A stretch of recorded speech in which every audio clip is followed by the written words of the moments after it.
Hello, thank you for joining me. My intention today is, as the title suggests, to share with you my work, which has been to reinstate the lost assets to the oldest book in the world. The iChing is known as an ancient divination tool. It was published in 9000 BC and has informed the decision-making of kings and those with access to it ever since. So I discovered the iChing in a bookshop, and I was buying children's books. I was with my daughter one day, and this book was on the counter, and I opened it up and knew immediately that I had to have it. I was obviously destined to be there that day to get my copy of the iChing that I was going to need for my work.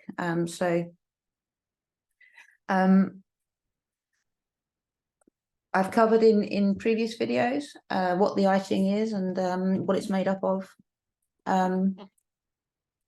But anybody that comes across the iChing for the first time understands that it's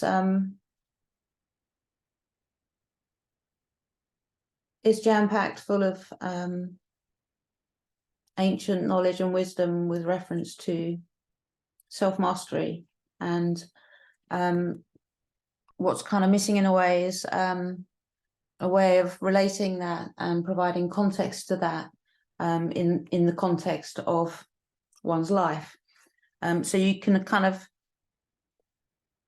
imagine this ancient body of text being discovered, and like me, people being a little bit wow, how do I use it? And henceforth is like, well, we could throw some sticks in the air and see which way they land up, or we could flip a coin and see whether it lands heads or tails, yin or yang, up, and then we could kind of see what happens. So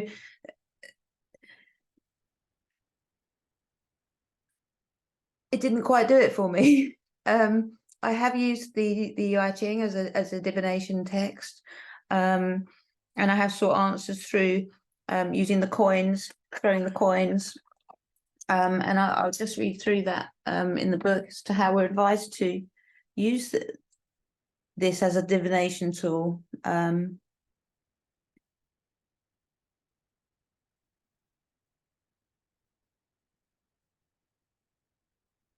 Sorry, bear with me. I had this open earlier. Okay, the coins method. So the yarrow stalk method is much more detailed, less accessible perhaps to us today. So the coins method is tossing 3 coins 6 times. It's the simplest and quickest way to form a hexagram. This procedure became popular during the Southern Song dynasty, 1127 to 1279. Take 3 coins and decide which side is yin and which is yang. The yin side takes the value 2, the yang side the value 3. Toss each of the 3 coins, and then each toss of the 3 coins then gives you, upon summing their values, a 6, 7, 8, or 9. Write this number down, and next to it draw the appropriate type of line according to the following table. So a 6, which is 2 yangs, so 2 yins, 3 yins, is an old yin. A 7 is a young yang, an 8 is a young yin, and a 9 an old yang. So the 6 tosses of the coins identify the 6 lines of a hexagram from the bottom up, including their young or old quality. Okay, so I'm not going to toss the coins. I'm gonna so also I have the iChing 64 oracle cards, and the oracle cards just provide a hexagram 44 is actually my annual hex for this year. So the cards don't provide us with a transforming line for a current position within that situation or within the image of that situation or scenario. So the cards are like based on the Willem translation and the later Heaven grid arrangements, and you can provide divination in a short form here. So I'll actually shuffle those cards because there is always wisdom to be gained from this book, however you're accessing it. The book itself is the magic, and my work doesn't seek to interpret the book in any way. What I have concentrated on doing is to reinstate the assets that allow the book to be used as it was originally intended, and that as natal oracle. We are able to map our life paths very, very specifically down to each solar day using this book with the original assets reinstated. So just as a kind of a light-hearted introduction to the iChing. Okay, so I'm going to ask for just advice from me today, please. You should write you're guided to write the question down that you're asking of the iChing as divination tool. But I'm going to ask for general advice based on my current situation.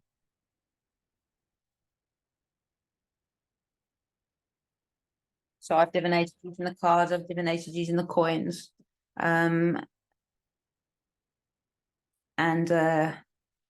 have always found the information that I've been given access to within the iChing Oracle of great value.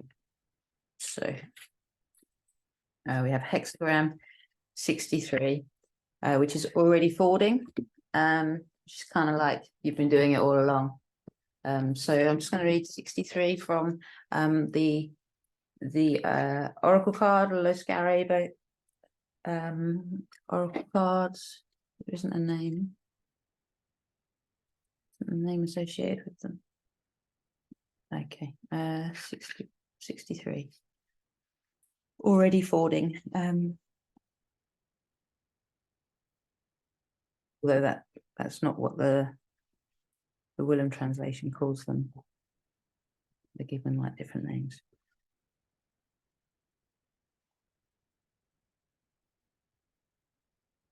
'63. So after completion is known as in the Willem translation, but in the original iChing Oracle, this is already folding, and I'll read from that in a minute. After completion, fire and water. So this is water over fire.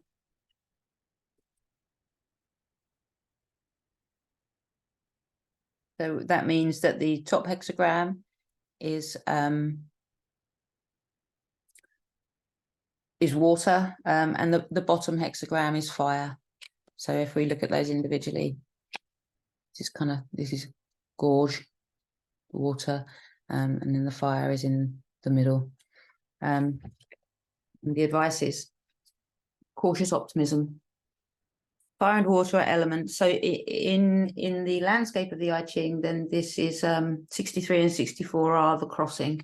So 64 is not yet folding, so at the crossing, and then 63 already folding is after completion. So cautious optimism is the overall message. Fire and water are elements in opposition with most circumstances. Here they work together by setting rules that sustain the endeavour. Too little fire and the water will not heat. Too much heat and the water will boil over, extinguishing the fire. The situation has been set up for success, but it must be closely attended as it proceeds. Recognise the dangers as well as the rewards. So that's my best advice for today. Okay, so that's fun.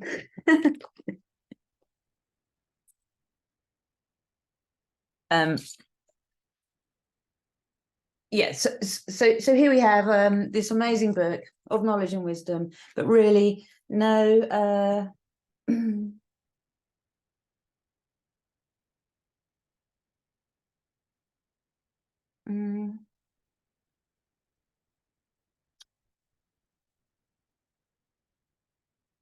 the architecture to the system that has been provided via divination, be it through yarrow stalks or it didn't cut it. it didn't. I wasn't convinced. But having been given access to the amazing advice that's held within the book, I was really compelled to unravel the architecture that has to exist in the background. So I'm going to share my screen.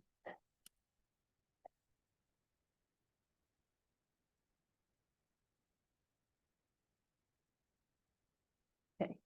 So in terms of system architecture, so just a quick note about my background. So for the last 20 years, or certainly prior to my awakening, I was a founding partner and project lead in a small UK-based design and marketing agency. We predominantly served corporate clients, 1 to 15 million turnover, with outsourced strategic brand marketing, online and offline marketing and design services. And the mainstay of the last 10 years of that work for me was predominantly working with brand strategy and specifically online marketing, website design and development. So this is relevant because I've spent that 10 years predominantly designing the user experience and the user interface for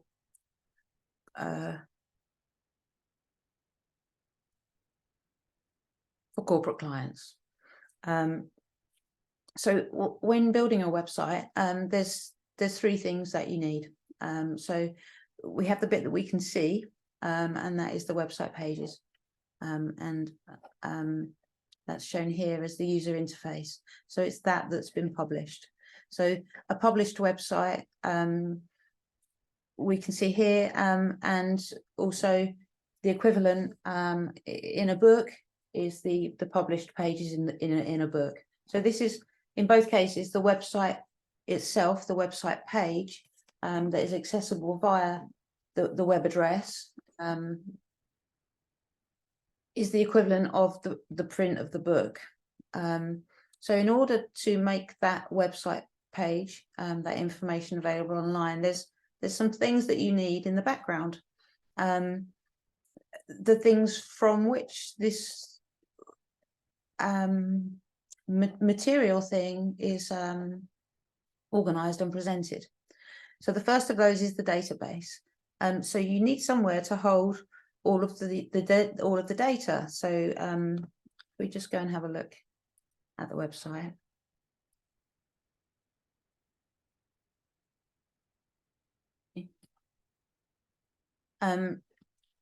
You can see the image that is the top piece of this page is held within the database. This piece of text, its color, its boldness, is also information relating to all of that is held within the database. This logo is held within the database, is told to appear at a certain size and in a certain place on the page by the system architecture. So the system architecture decides which is the home page, which is like the landing page, and where do you go from there. And what the user experience is focused with is enabling people to access the information that they came looking for as quickly as possible. So the system architecture says this page links to this page, this link goes here, but the database holds all the information, like, okay, and then that body of text sits here, and if you click here because you want to find out more about this, then this is what happens. So between the between the database where all the information is held and the system architecture. So you've got the core database is the root of all information. And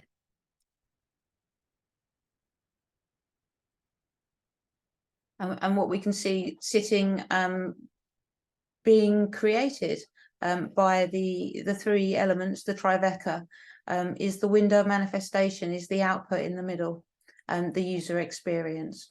So the user experience in terms of divination and the iChing oracle is that you can throw coins or yarrow stalks in order to access the information that is available, the user experience available to you. So yarrow stalks are used as the system architecture by which the user interface is accessed. So there's no core database, there's nothing sitting behind it. The arrangements, the earlier heaven and the later heaven arrangements, there's many arrangements of the iChing, one earlier heaven radial arrangement, but many grid arrangements. So you've got the earlier heaven and the later heaven, and then there's this 260 degree, 260, the Franklin magic square, I think it is, of 260, where each line adds up to 260, and then that ties in directly with the Mayan harmonic module. There's just so many different arrangements of the iChing, but none of them actually provide any guidance as to how the book itself or the 64 hexagrams within it can be accessed. There's also no correlation between the relationships that we know are held within the iChing. For example, the counter hex placements and the pair placements, they're not indicated on any of these arrangements in a way that can be used to deepen the information available or to organize the information available. So we have no system architecture sitting behind the published pages, and we have no core database.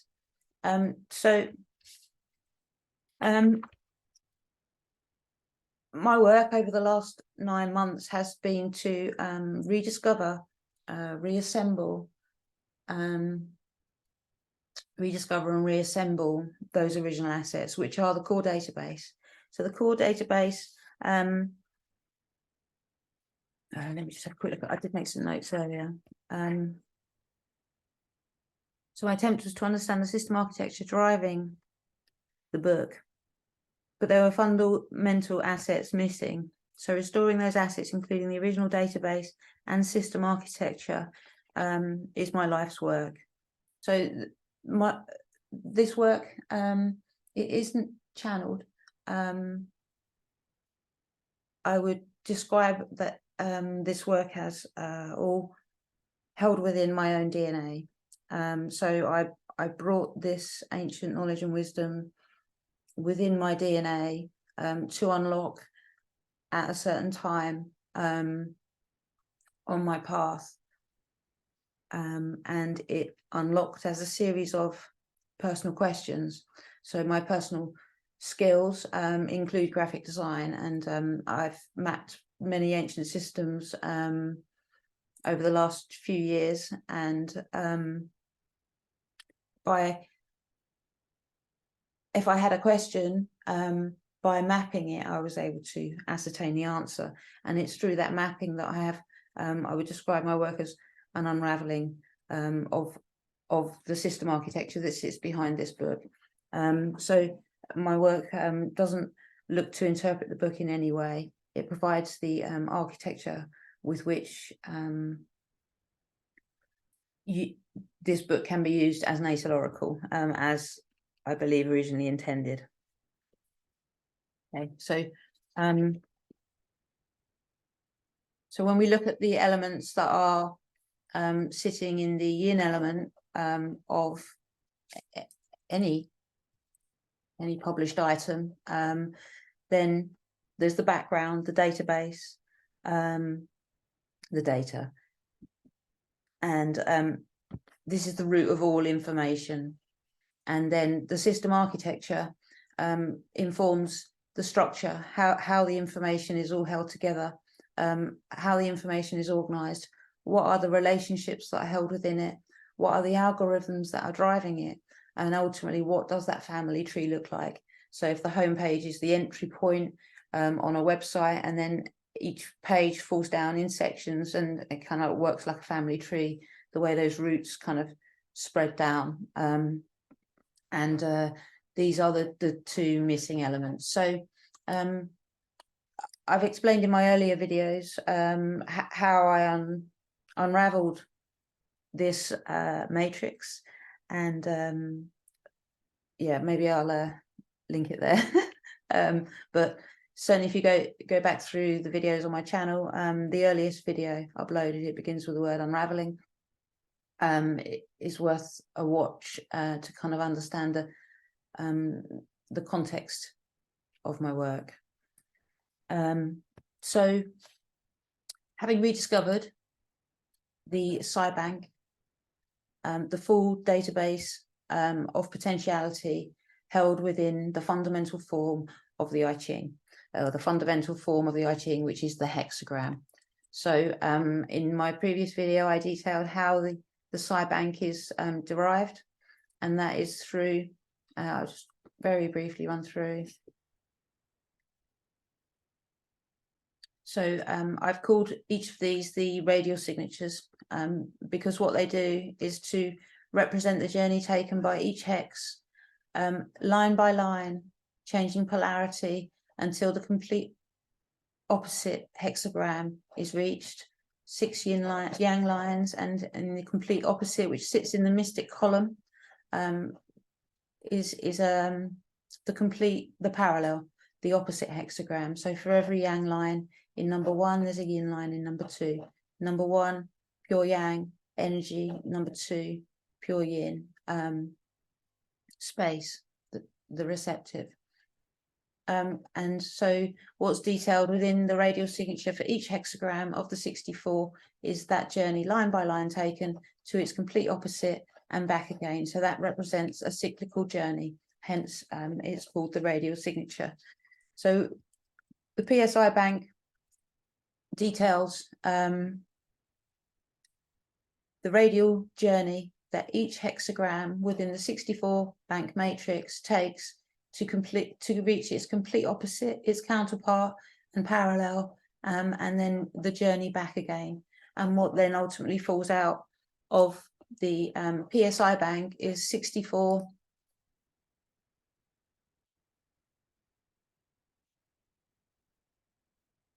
what I previously called the extended radial signatures, and what I'm now referring to as the harmonic module, in terms of how they work and what is held within them, and how that relates to the Tzolkin of the classic Maya, the sacred, the harmonic module, the sacred calendar.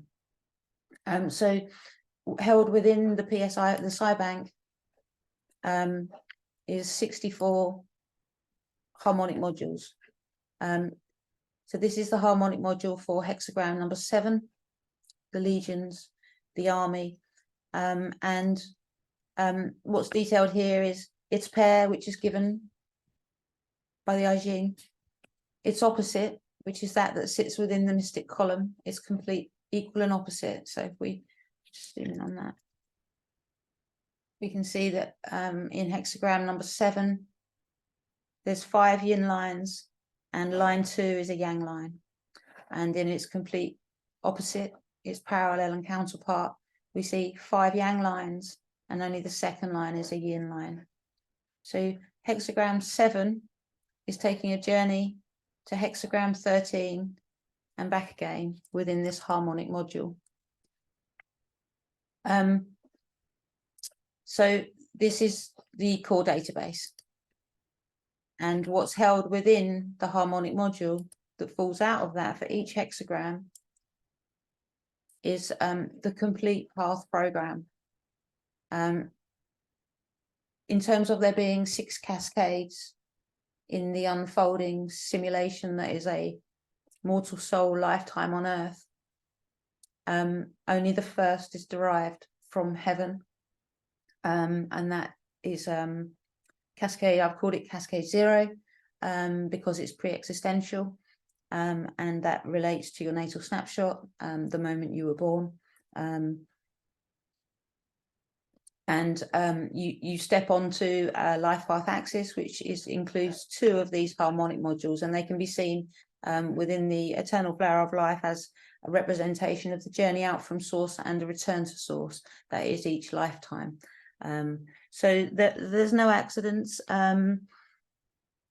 Every path and each one of these represents a path. So what we can see here is hexagram 7 at 1, and the progressional journey that takes out towards its equal and opposite. Transforming line 2, 3, 4. So within each hexagram, there's 6 transforming lines, and each of those relates to a specific transforming line position within this book. So all of that information is held within the SciBank. Okay, so that is the database. The SciBank is the core database. Then we have the pyramid. So I assembled this pyramid. I can't say I created it because it's assembled completely around the given placements of the iChing. We're given the pairs of the iChing, and they don't relate. See one of my earlier videos for more information about this, but they don't relate in any way to either the earlier or the later heaven arrangement.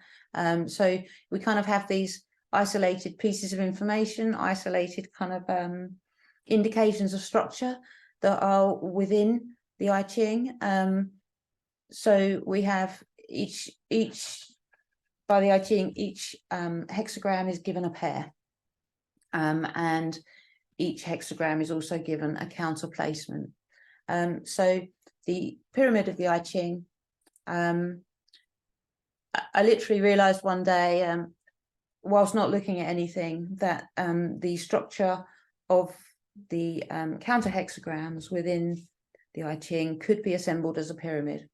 And what that allowed me to do was to understand the polarity of each hexagram based on its position, and also to understand how the preceding situation of any hexagram relates to the shift of emphasis given by the iChing as the counter hexagram. So what we have here is the system architecture that exists whether or not we can see it within the iChing. So this literally assembles each hexagram based on its counter hexagram.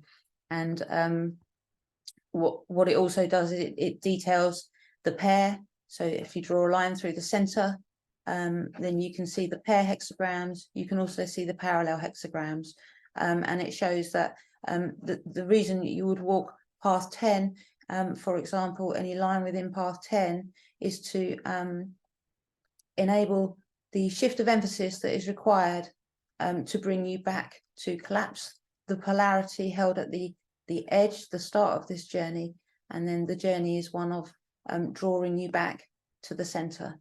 So the pyramid of the iChing provides the system architecture with which the PSI bank is utilized.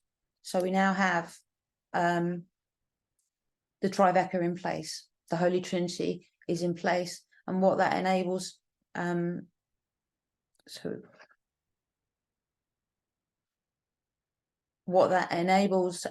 is for the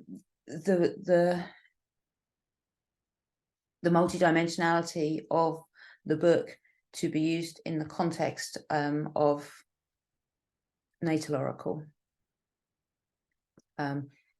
The user experience available is through the combining of bringing equilibrium between all three elements of the trifecta of the Holy Trinity, we've enabled within the middle the multidimensionality that is life path mapping.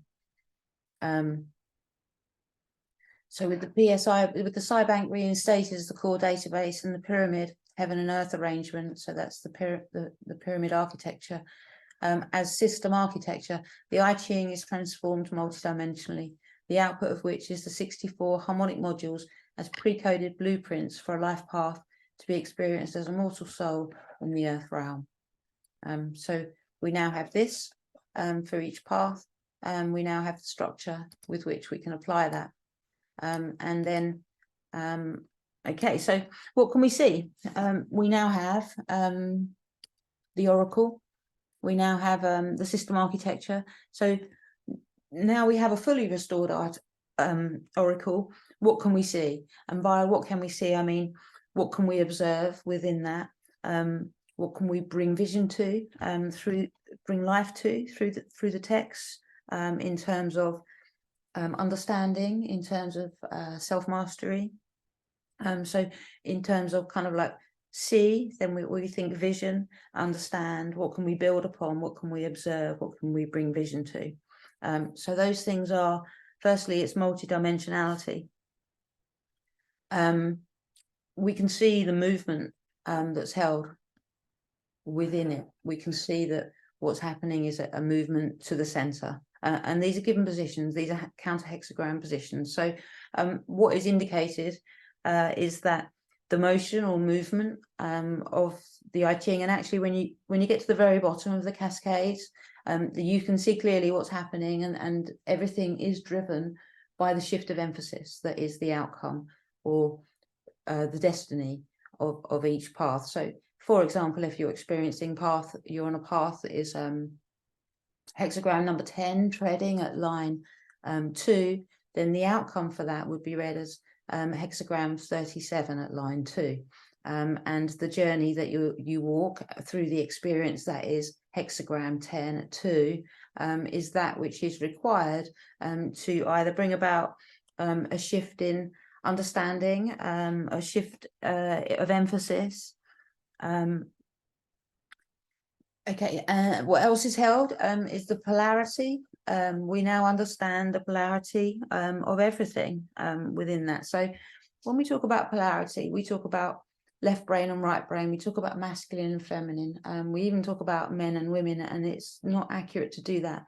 So I'd just like to briefly go back to this. So this is the atom. This is everything. So you at the moment of your birth, at the moment of incarnation, you pulse out from the center at the speed of light within the electromagnetic spectrum. You pulse out to the center, and your whole life is that journey back to the center. So when we look at the atom diagram, then we see that the center is here, and everything to the outside is here.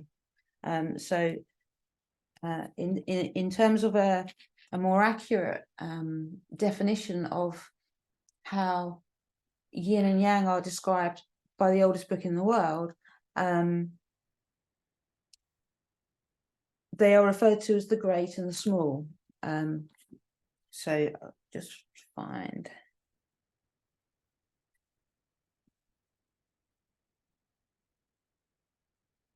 So the great is this movement, no form, and the small is structure, no movement. Actually, glossary at the back. Great. So great. So yang. This has a definition of yang that has nothing to do with gender. So the great is the big, the noble, the important, the orient, the will towards a self-imposed goal, to impose direction, the ability to lead or guide one's life, which contrasts with small, which is the flexible adaptation to that which crosses one's path. So we have the great, the yang, is all the action taken outside of self. And the small is the ability to adapt to that which crosses the path. So one is about an action outside of you, and one is yin is about the retreat to that is within you. So we're kept every day in beta consciousness. And what beta consciousness does is that literally from the moment you wake in the morning, then you have things on your list to do for today. So even if it's as simple as I need to get up and have breakfast, or to get up and shower, or to get the kids ready for school, or to go to a meeting, whatever it is, your attention is always being required outside of yourself. And we are kept so busy, we are actively discouraged from actually just sitting still, sitting in silence. We're predominantly kind of scared of that as an activity. I know as a younger person, I would kind of do everything I could to fill up my days off, to make sure I was always busy. I guess we live in a way where we don't want to face those things that are inside of us. We spend our whole life kind of distracting ourselves and running away from that exists within us, and we're not encouraged to enter the dream time, to take the time to explore self. And when you consider yourself as your immortal soul, so you've had many thousands and thousands of mortal lifetimes in whichever galaxies, and all of that information exists within you. So we don't have left brain conscious access to that information, but it's certainly inside of us all. Okay, so what we can also see from the pyramid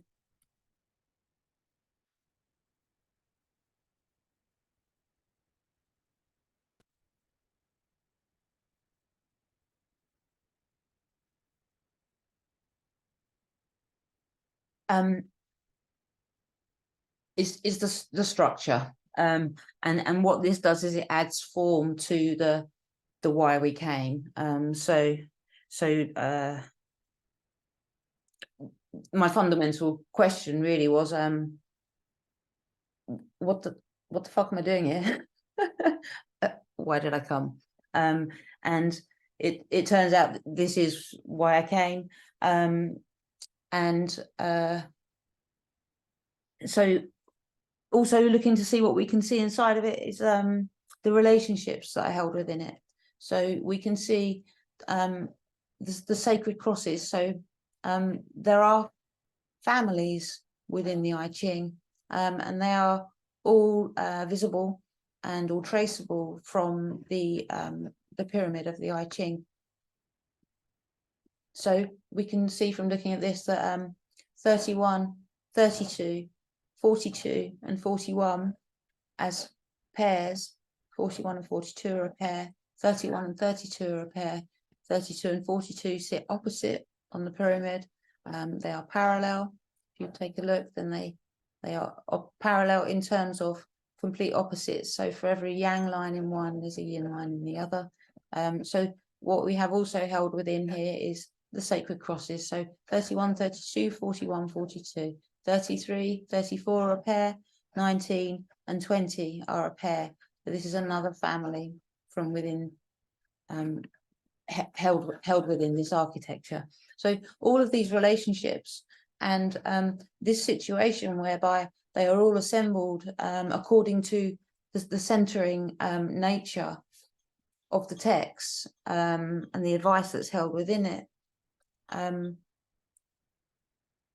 These relationships, they exist whether we can see them or not. So this is why I would describe my work with the pyramid, for example, as an assembling of the pyramid, because the data that drives it and the relationships that organize it are held with or without anybody noticing it within the iChing already. So within each of the paths, we can see then, if we take another look at the one of the harmonic modules that falls out of the full side bank, we can see that they all follow this same pattern, and that is whereby you have a starting polarity, which is yin in this case, because this is from destiny path 2. So these are all determined by what sits at the top of that destiny path on that side of the pyramid to which their counter hex belongs. So we can see that firstly we have the mystic column, and every hex that sits here is the complete opposite of that sits in the mystic column.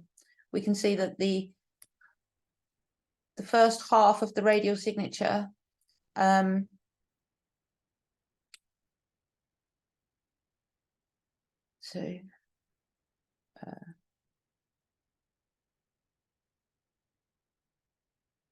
first half of the first half of the radial signature is provided by the originating hex. The second half of the radial signature is provided by its complete opposite.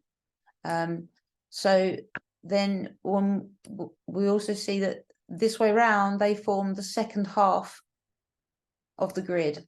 So this piece is this piece, and this piece is the same as this piece. So the bottom half is actually the equivalent of the top half on the equal and opposite hexagrams harmonic module. So this piece is this piece on hexagram number 13's harmonic module. So we have these relationships that are visible right from the harmonic module onwards. We also then can see, if we view this in terms of a starting point, a winter solstice, and view it in relation to the universal compass, we see that we cross the equator, spring equinox, we reach full yang, which is at the mystic column, summer solstice, and then take this journey back down through fall equinox and autumn back to the starting point, which, remember, this is a radial signature. This is taking a radial journey. So what's indicated by the square, the 12 by 12, 144 grid harmonic module, is actually a circular motion. It's a radial signature in line with the universal compass. So once I had assembled the pyramid, knowing a circle is a square, the circle square, I knew then that I was able to translate this into a radial arrangement. So this is the what I would call the heaven and earth arrangement. So it's the radial expression of the pyramid arrangement. What I would say is the original arrangement of the iChing, and from this point, all of the arrangements of the iChing can be disregarded. So everything you need to know about the architecture hidden behind and the relationships held within the oldest book in the world can be determined using the pyramid arrangement of the iChing. And you can see over here how this, so what we see in the middle here is the eternal flower of life, the 48 string eternal flower of life, and these are the destiny hexes. So there's 48 hexagrams around the outside, and within this matrix there are 16 destinies, and they fall into arrangement under the 48 string, and this being the 12 string eternal flower of life. So the pyramid architecture also shines a light on the counter hexagram as the organizing structure of the iChing.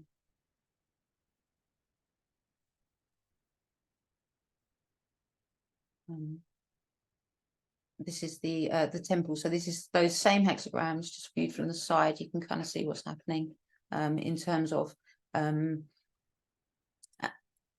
ascension, let's call it. But bearing in mind that we understand that the pyramid architecture is indicative of a diamond.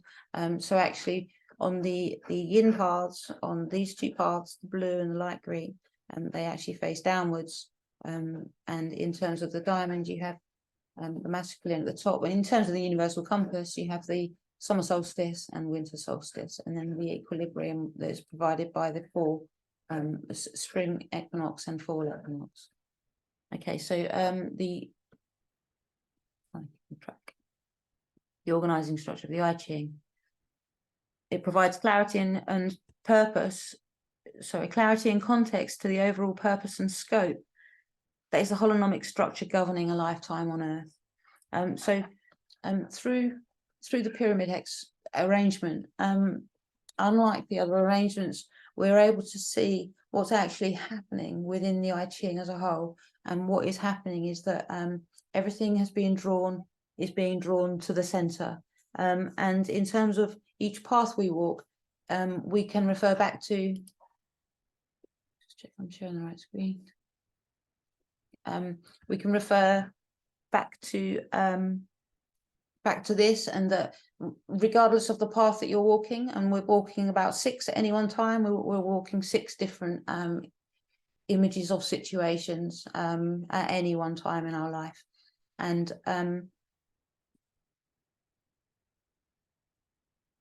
what we can see here is that each path is designed to pull you from a starting polarity on the outside to conform with that at your center, at your core. So it becomes conforming, becoming a more authentic version of yourself. And what is held within each path is a plan to collapse a polarity, whatever that may be, and bring you back to the center. So we came to collapse polarities within ourselves. Every path, nothing was random.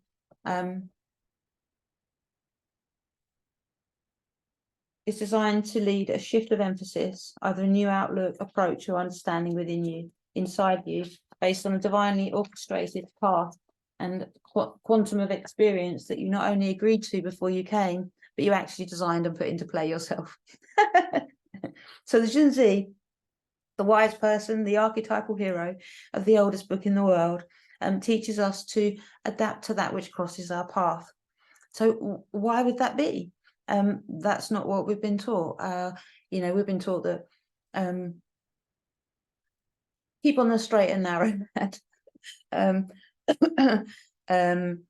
What you think today is you're creating your future for tomorrow.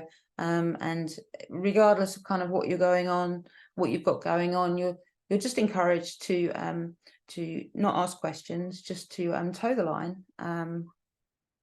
Let's be honest, be a good slave, and get on with what you came to do, which was obviously to work every hour and leave no time for yourself.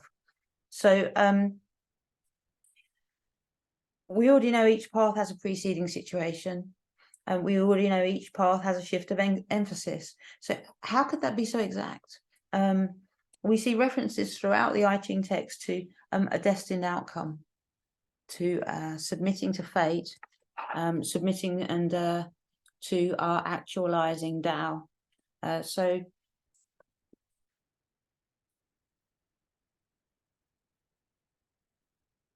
whenever I recommend to anybody to get themselves a copy of this book and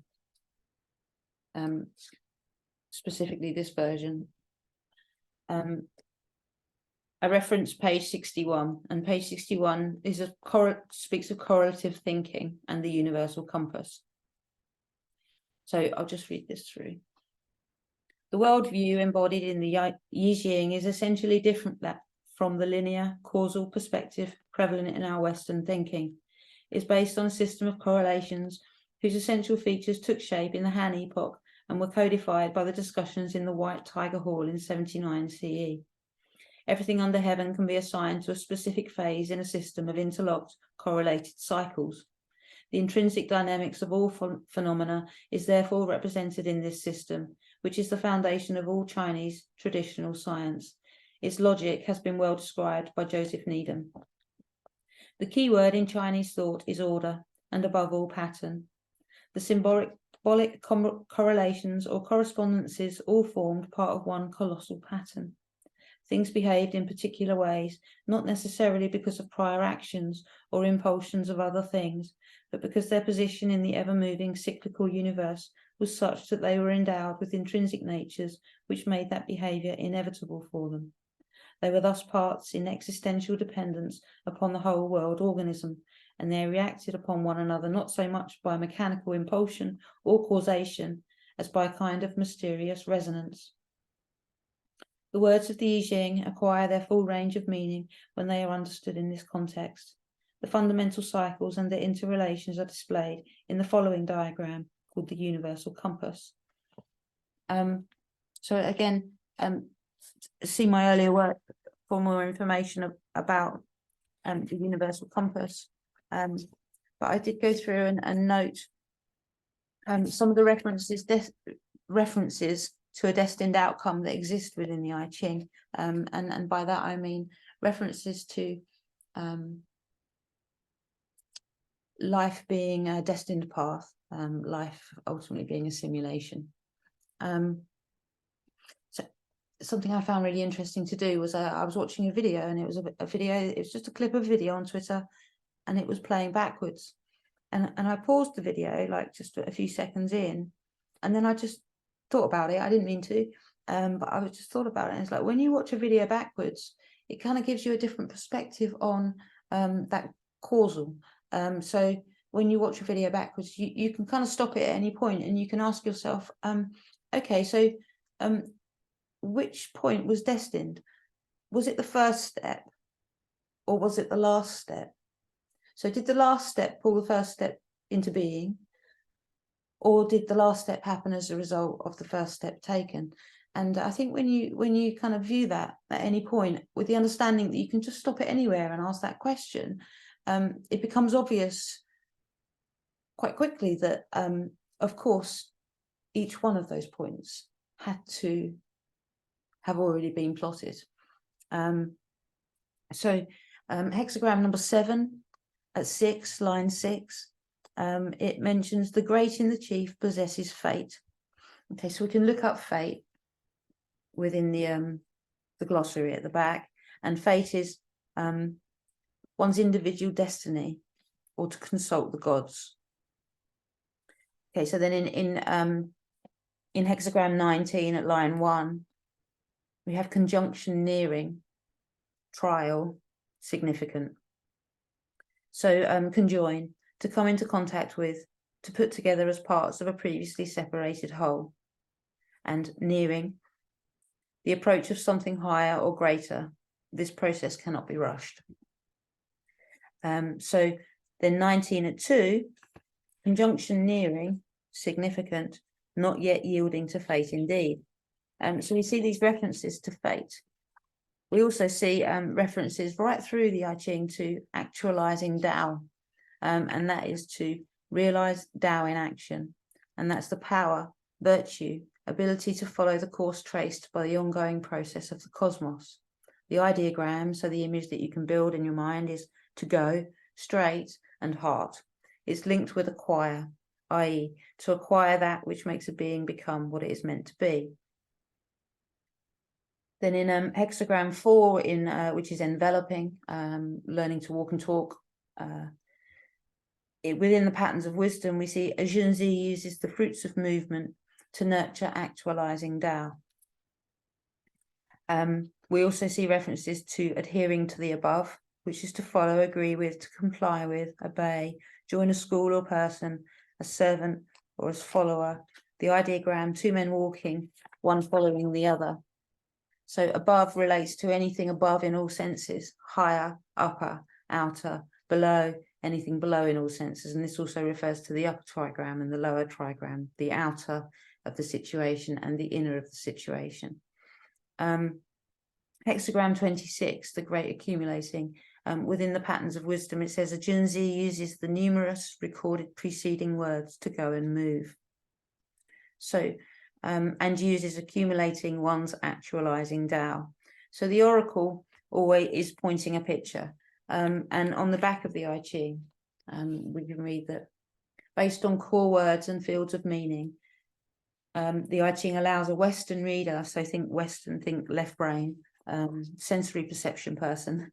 So based on the core words and field of meanings, that allows the Western reader to access the multifaceted nature of the original Chinese text, rather than being bound to the interpretation of a given translator. So this is an interpretation of the original Mandarin text, not a translation. So it's a translation, the Willem translation predominantly, that kind of provides the database, I guess, for the majority of interpretations. The majority of interpretations of the iChing available are based on the Willem translation. So also it says on the back of the book, consulting the iChing is like evoking a dream about a specific situation, and responsibility for the interpretation rests firmly with the consultant. Okay, so I think that's what I wanted to cover. So once we have all of this in place, what I now have in place is the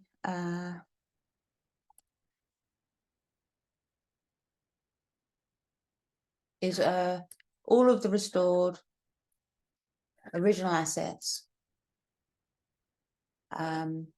with which I need to provide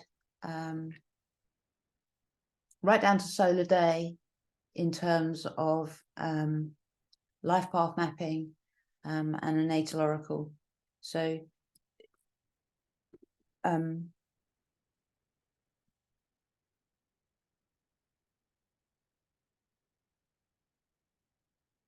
once I understood the algorithms driving, wait to check that again. Once I understood the algorithms driving the system architecture, I am now able to map whole life paths. So what we see here are the two paths on Lee's life path axis, and the yang and yin aspect of each of the paths walked and the effect. So this details the experience, not the shift of emphasis, but that is experienced as a result of choosing to walk these paths. And what it allows me to do is to highlight the sacred cross that is at play. So what is the pair? What is the hexagram? What's its pair? What's its parallel? And the pair of the parallel, and how they relate to the path being walked. So there's this is kind of what I would describe as the multidimensionality. So we know that hexagram 7 isn't just hexagram at 7, it's the pair of hexagram 8, it's the opposite of hexagram 13, and its pair has a parallel of hexagram 14. So that this provides us with its own sacred cross, its own universal compass, and that is then used to decode what solar transforming line cycle looks like, a solar year, the seasons within that solar year, and then right down to the solar day hexagrams. But not only that, through applying this pyramid architecture to this information, we're able to see exactly why the context for this path, what it's trying to teach, what were the lessons that you came to learn, what were the polarities that you came to collapse. Allows us to see what those solar hexagrams, so what the cycle currently being experienced are. So this cycle Lee is experienced 2020 to 2026. It's cycle hexagram number 7 at the 3rd transforming line, and it looks like this. These are the hexagrams that are experienced within it. This is what the seasons of those annual hexagrams look like. And then the shift of emphasis. So as a result of walking this path via the universal compass of seasons at position line 3, which is where we're at, you see here, then there is a resulting counterhex, a resulting shift of emphasis to hexagram number 24, which is return and read at the same line. So when looking to divinate for the year, we're now quite easily able to provide that's being experienced, an indication as to how that will play out through the year, and what will be the shift of emphasis as a result of walking that path. And then as you zoom out further and further on this, zoom in and zoom out further on this. So I found that I was quickly running out of paper, working left to right. So that's the following cycle. It's a yin cycle, so it's a 6-year cycle.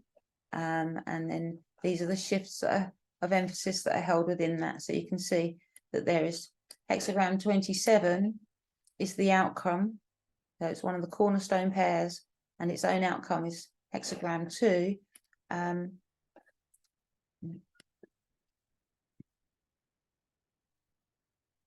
You start to see these overall collaborating shifts of emphasis that last like 2 and 3 years, or actually 3 years, where you experience a hexagram at line 5, 6, and 1, and then you always you're at this. We go back to look at the radial signature, sorry, the harmonic module. You see these equinoxes marked here. So whatever path you're walking, you will experience from the 90 degrees shift within the pyramid during these periods. So when you're walking, this is path number 2. This is the harmonic module or hexagram number 2. So what's held within here is the complete path program for hexagram number 2. And then these are the cycles held within that. 2 at 1 looks like this, 3, 4, 3 like this. And we can see that this hexagram is taking a journey from the outside to the center. And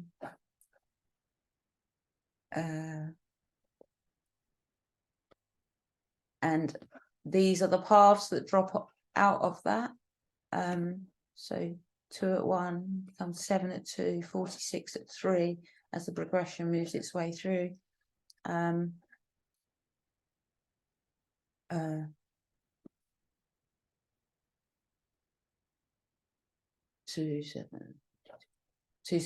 46 at 3, 2 at 1, 7 at 2, 46 at 3. So you can also see where the equinoxes fall within the path, and then there is a cycle that is always at 3, because that relates to this.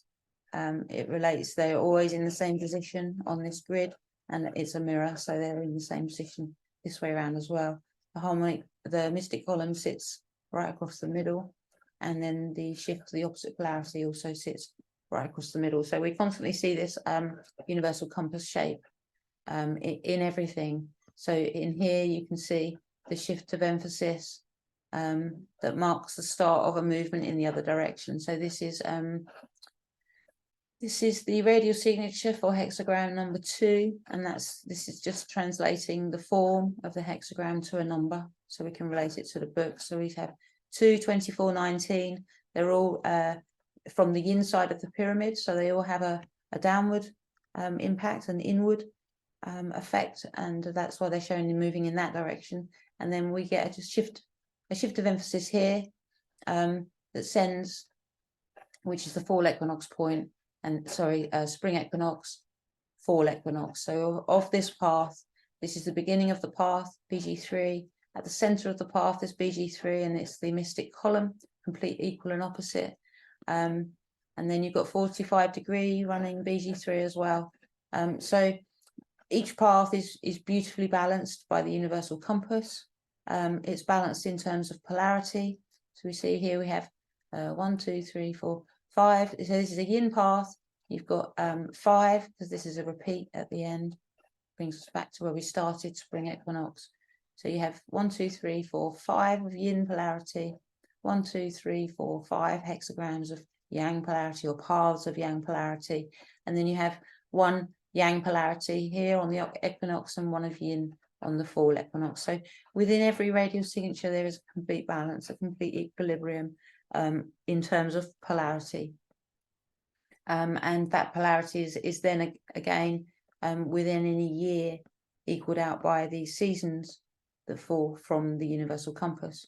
So we then, so we now have the information whereby we can look at the solar years and take a little bit of a zoom out from the seasons and the solar days. And we can see that over a longer period, these are the shifts of emphasis that are happening. So what's detailed here is what's being experienced. And we can see by this that what is experienced is always a walk to a shift in polarity, and then the kind of the outbound journey, and then the return journey. And so we see here, we can take any one of these as an example. Hexagram 47 at 5, and then in 2036, then we see hexagram 22 at 3 being experienced. So hexagram 47 and 22 are parallel hexagrams, confinement and adorning. So every single hexagram is related to something else within your chart. And what happens is over time is this gradual shift of emphasis. And really, it's the same shift of emphasis that we can see right back at the very, very beginning when we were looking to create the full psi bank, recreate the full psi bank. And the psi bank woof. So this is the woof, like the echo of this hexagram as it transforms or makes the journey towards its complete opposite and back again. So this is what progression looks like.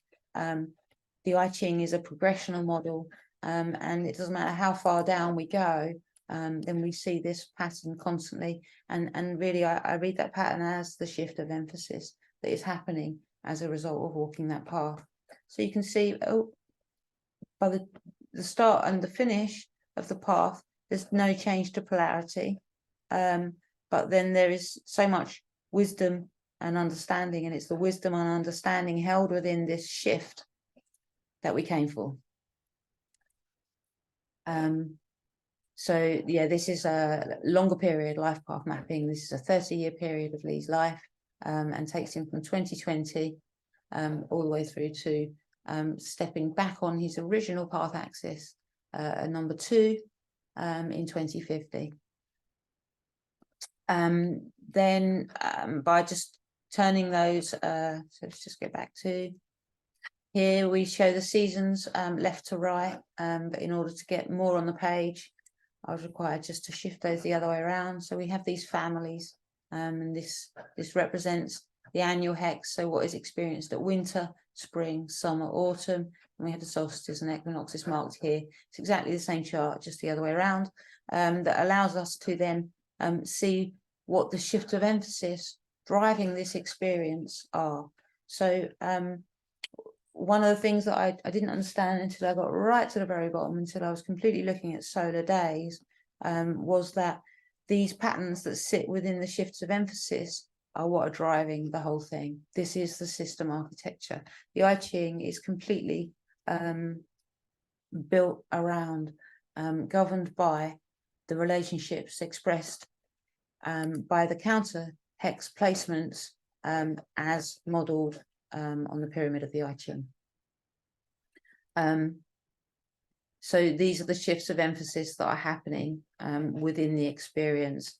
And what you'll see is that when you look at the annual hexes, they look completely random other than polarity. So we see here that this is a right brain yin path, hexagram 47, 6, 10 and 25. So 47 of 5 is the annual position. So then in spring, 48 at 5 is experienced, its pair. Then it's opposite, 22 at 5. In autumn, its pair, 21 at 5. And then the result of walking that path at 5 is an outcome that is 37 at 5. So 47, we can see on the pyramid, 47 has a counter hexagram, a shift of emphasis towards the center, towards household people number 37.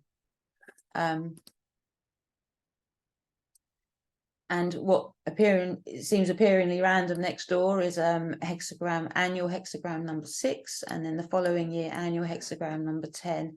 But when we see like what's actually driving that, we see that hexagram 10, 47, and 6 all share the counter hex placement of hexagram 37 from the iChing. So it starts to become obvious that the counter hexagrams are what matters. So in a way, it's kind of everything that you experience in your everyday life has a specific reason for it in terms of a shift of your understanding on something, or a shift in polarity, but a shift of emphasis. A shift of emphasis is the reason sitting behind each one of these 3-year cycles, and then you can start to also see that there are bigger cycles that are underlying those too. So you have these closer paths within paths, or paths within cycles.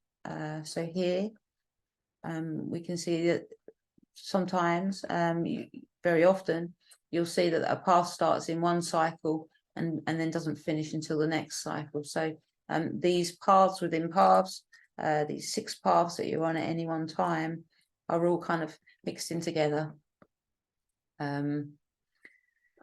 And then also looking at the landscape of the iChing, referring that back to the harmonic module and the paths.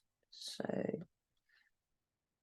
then translating this information, that are the paths that will be walked, the experience that will be experienced as path number 2, and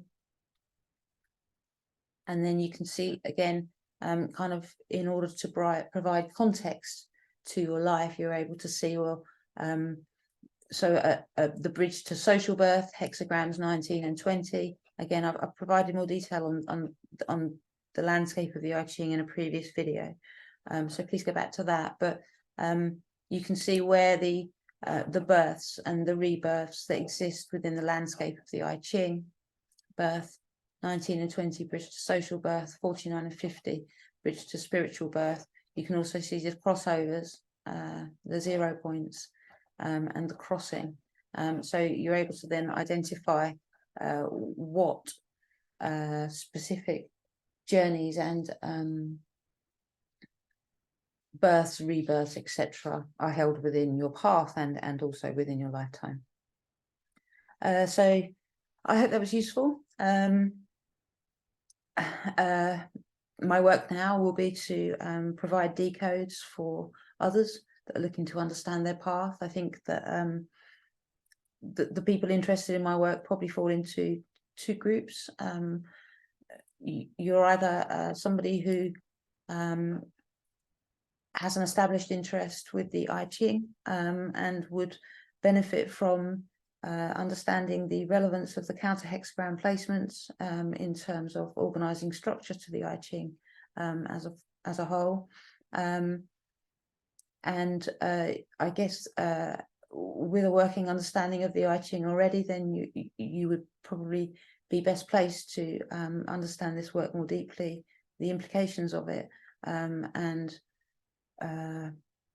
the benefits of what understanding it and being able to decode the natal snapshot for others would provide for you.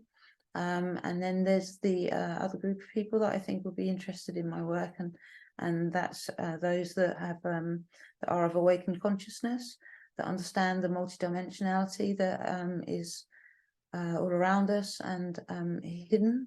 So I have to say that the people in my everyday life, I'm the only seeker I know. I'm the only person on a path that looks anything like this, and much of the information that I came to learn, I actually brought with me, and the shift of emphasis, certainly that I've experienced as a result of walking my second path for 13 years now, is a shift of emphasis from seeking outside of myself for validation, mostly, seeking outside of myself or anything really. I've spent the last kind of 3 years pretty much curled up on my bed, not with any idea as to what I was doing here, where I was going and why, and what really the point to it all was, and the shift of emphasis that I've experienced is one from outside of myself to very firmly within inside of myself. I have a lot of information to bring. I've been gathering this information for quite some time, and my letter of introduction was the date on my letter of introduction was the 23rd of May, and that's exactly 9 months in advance of my 50th birthday. So I understand that my path over the next few months will be to bring this information, to share this information, to kind of bring it back to this realm. And the implications of it are profound. It encourages us to live in a way that is quite alien to that we've been programmed to believe. And I find the understanding that we coded our own DNA. We will get the lessons we came from, whether we swim upstream throughout or learn to go with the flow. It really makes the only difference it makes is to whether you're creating a heaven or hell within each moment. So that creation of your own heaven or hell in each moment really comes down to your ability to adapt to that which crosses your path, to understand that we walk a destined path. We're not the victim. We learn to live in a way whereby we can bring context to the more difficult lessons that we came to learn, and learn to have ultimately faith in ourselves, our ability to walk our own paths, and to find peace within that. On that note, I hope this was useful. If you're still here at the end, thanks very much for staying with me. I appreciate you. I do have a lot more information that I'm trying to organise and structure, specifically in relation to now I've unravelled the system that sits behind it. I will be concentrating my work on unravelling that's held within it. And my next video will concentrate on the relationships held within the iChing. There are many. I would also like to share some of the translations of the key texts, and to provide an understanding of the subsystems that exist within the iChing, and by that I mean the stages of the time cycle, the transformative moments, and to understand kind of what they're there to do within a path, and their relationships with others, with other characters or archetypes within that matrix. So thanks for staying with me. If you're still here, please do share and like this video. Yeah,